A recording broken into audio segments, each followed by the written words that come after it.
Aranceles, robo con aval del Estado.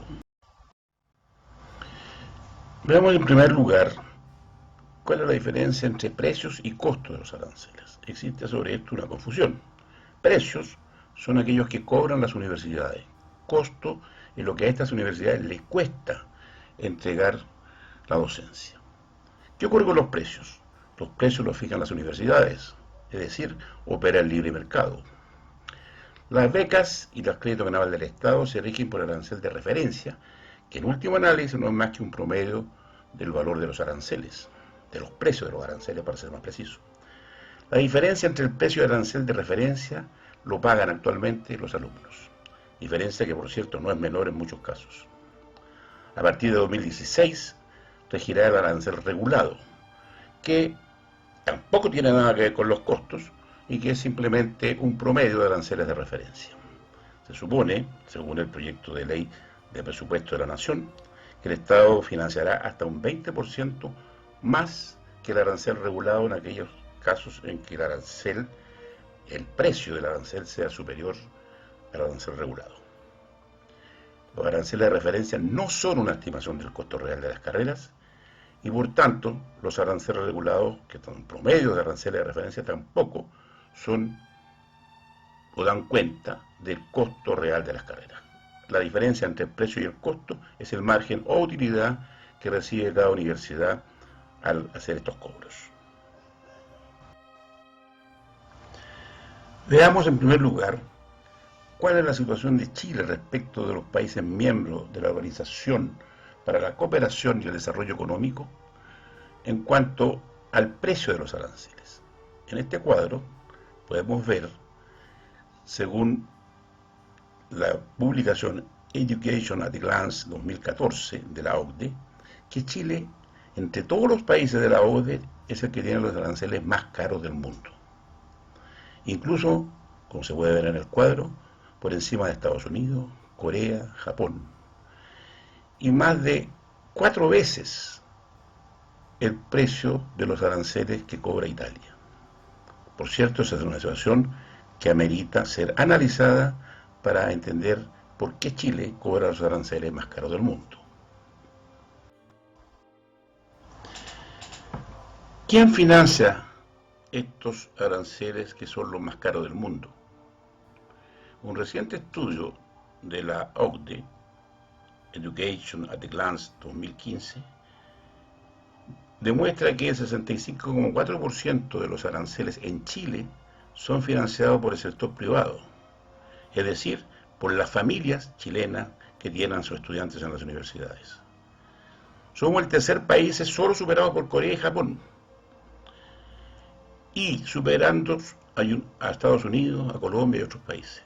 Fíjense que el promedio de la OCDE en cuanto a aporte privado es un 31,6%. Chile tiene un aporte que es más del doble del promedio de la OCDE. ¿Por qué en Chile las familias financian los aranceles en una proporción tan elevada? Es otro tema que debemos analizar en detalle. Vamos a tratar de explicar por qué Chile tiene los aranceles más caros del mundo y por qué las familias chilenas pagan la mayor parte del precio de estos aranceles. Para ello, en este cuadro, a partir de los datos entregados por el Sistema de Información de Educación Superior, el CIES, particularmente los estados financieros de diciembre de 2013, hemos tratado de determinar cuál es la rentabilidad del capital inicial que los socios pusieron al crear la universidad. A modo de ejemplo, la Universidad San Sebastián, creada en el año 1990, se constituyó con un capital aportado por los socios de 14,4 millones de pesos. Dicho patrimonio es actualmente de 37.457 millones de pesos. El patrimonio es la suma, en último análisis, de las utilidades obtenidas por esta universidad año tras año, más el capital inicial. La utilidad, a su vez, es la diferencia entre los ingresos y los gastos. Y ocurre que la mayoría de estas universidades, los ingresos son esencialmente el cobro de los aranceles, puesto que muy pocas de ellas, salvo la Universidad Adolfo Ibáñez, Diego Portales y Los Andes, realizan investigación. Por lo tanto, cuando se produce una utilidad, quiere decir que lo que están cobrando por los aranceles, o sea, el precio de los aranceles, es mayor que los costos de producir la educación. Eso explica la acumulación patrimonial que se observa en este cuadro. Pero si usted en el año 1990 tenía 14,4 millones de pesos y lo invierte en algún negocio que le pague UEFA más algo durante todo el periodo hasta el año 2013, ¿cuál es la tasa necesaria para obtener 37.457 millones al final del 2013? Pues bien, la tasa de rentabilidad de la inversión inicial de la Universidad San Sebastián es UF más 39% anual. Rentabilidad que va mucho más allá de las rentabilidades aceptables u honorables en cualquier empresa. En Estados Unidos y en Europa, la rentabilidad anual de una empresa no supera más allá del 15 o el 20%. Un 39% significa que las utilidades, es decir, la diferencia entre lo que cobran de arancel y el costo del arancel es excesivamente grande.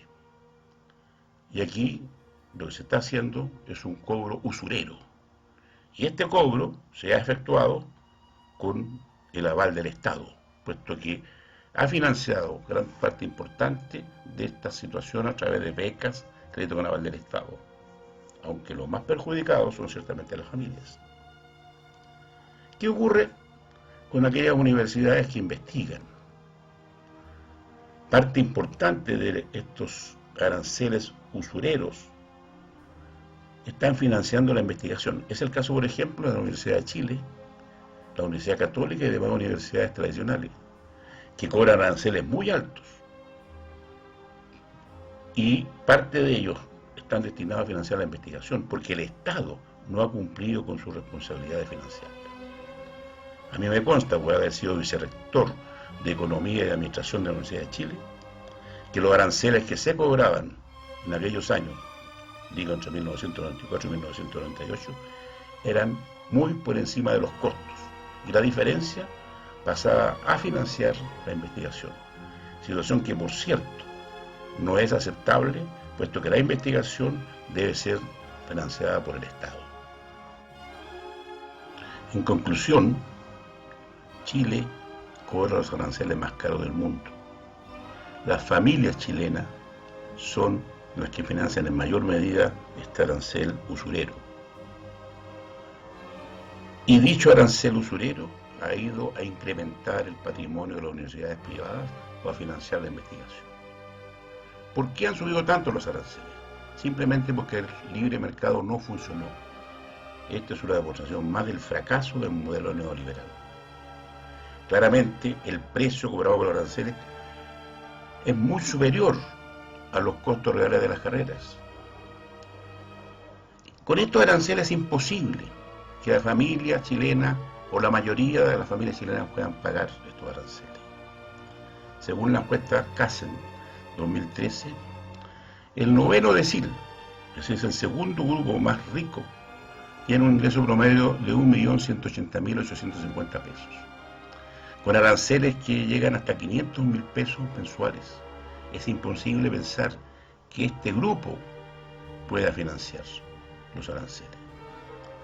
Y estamos en el peor de los mundos, porque las personas de más bajo ingreso tienen acceso a becas o a crédito con aval del Estado. Y los de más altos ingresos del décimo decil pueden pagar sus propios aranceles. Es la clase media la que está sufriendo este encarecimiento exacerbado de los aranceles. En un video anterior demostramos que el 43,6% de los estudiantes nunca se titulan. Sin embargo, y dado estos aranceles usureros, terminan endeudados y sin título. La familia y el Estado financian el patrimonio de las universidades privadas y en gran medida también la investigación. En estas condiciones, la discusión sobre la gratuidad tiene una falla de origen. Nadie ha puesto en discusión el valor o el precio que se cobran por los aranceles. Y toda la discusión está en torno a cómo se va a financiar la gratuidad. El modo más simple de financiar la gratuidad en Chile es hacer que las universidades cobren los aranceles en relación con el costo de las carreras. Y para ello es imprescindible que el Estado financie la investigación que sirve al desarrollo nacional de todo el país y que por lo tanto tiene que ser financiada por el propio Estado. Esta situación debe terminar ya.